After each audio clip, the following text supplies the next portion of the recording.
Hello, good morning dear students. আজকে আমরা পশ্চিমবঙ্গের কয়েকটি গুরুত্বপূর্ণ প্রশ্নোত্তর নিয়ে আলোচনা করব। তো চলো শুরু করা যাক। 1 নম্বর প্রশ্ন, পশ্চিমবঙ্গের উচ্চতম স্তম্ভ কোনটি? তো এর অ্যান্সার হবে শহীদ মিনার। দ্বিতীয় প্রশ্ন, পশ্চিমবঙ্গের সর্বোচ্চ আদালতের নাম কি? সেটা হচ্ছে হাইকোর্ট। তৃতীয় প্রশ্ন, কলকাতা হাইকোর্ট কবে স্থাপিত হয়? এর অ্যান্সার হবে 1862 সালে। ঠিক আছে, গুরুত্বপূর্ণ প্রশ্ন। 4 নম্বর প্রশ্ন, পশ্চিমবঙ্গের প্রথম মুখ্যমন্ত্রী কে ছিলেন? তো এর উত্তর হবে প্রফুল্লচন্দ্র ঘোষ। 5 নম্বর প্রশ্ন, পশ্চিমবঙ্গের প্রথম রাজ্যপাল কে ছিলেন? তো এর অ্যান্সার হবে চক্রবর্তী রাজাগোপালচারী। পরের প্রশ্ন, পশ্চিমবঙ্গের প্রথম মহিলা মুখ্যমন্ত্রী কে? তো এর উত্তর হবে শ্রীমতী মমতা ব্যানার্জি, পশ্চিমবঙ্গের প্রথম মহিলা মুখ্যমন্ত্রী। পরের প্রশ্ন, পশ্চিমবঙ্গের প্রথম মহিলা রাজ্যপাল কে? এর অ্যান্সার হবে পদ্মজা নাইডু। ঠিক আছে, গুরুত্বপূর্ণ কোশ্চেন। পরের প্রশ্ন, পশ্চিমবঙ্গে সবচেয়ে বেশি দিন কে মুখ্যমন্ত্রী ছিলেন? তো এর অ্যান্সার হবে জ্যোতি বসু।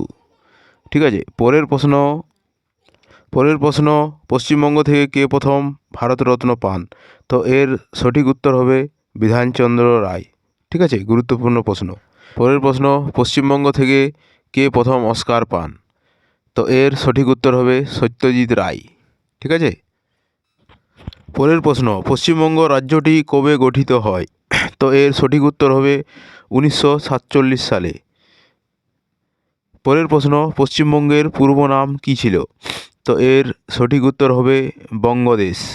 গুরুত্বপূর্ণ প্রশ্নোত্তর। পরের প্রশ্ন, পশ্চিমবঙ্গের প্রধান ভাষা কোনটি? তো আমরা সবাই জানি বাংলা।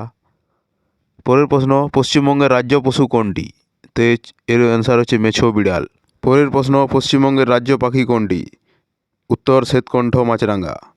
পরের প্রশ্ন, পশ্চিমবঙ্গের রাজ্য ফুল কোনটি? এর উত্তর হচ্ছে শিউলি। পশ্চিমবঙ্গের রাজ্য ফল কোনটি? উত্তর হচ্ছে আম।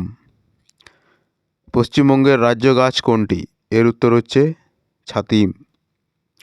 পশ্চিমবঙ্গের উচ্চতম স্মৃতিসৌধ কোনটি? এর অ্যান্সার হচ্ছে ভিক্টোরিয়া মেমোরিয়াল। পরের প্রশ্ন, পশ্চিমবঙ্গ থেকে কে প্রথম নোবেল পুরস্কার পান? তো এর উত্তর হচ্ছে রবীন্দ্রনাথ ঠাকুর 1913 সালে গীতাঞ্জলিতে। ঠিক আছে। ভিডিওটি ভালো লাগলে চ্যানেলটিকে লাইক, শেয়ার এবং সাবস্ক্রাইব অবশ্যই করবেন। Thank you.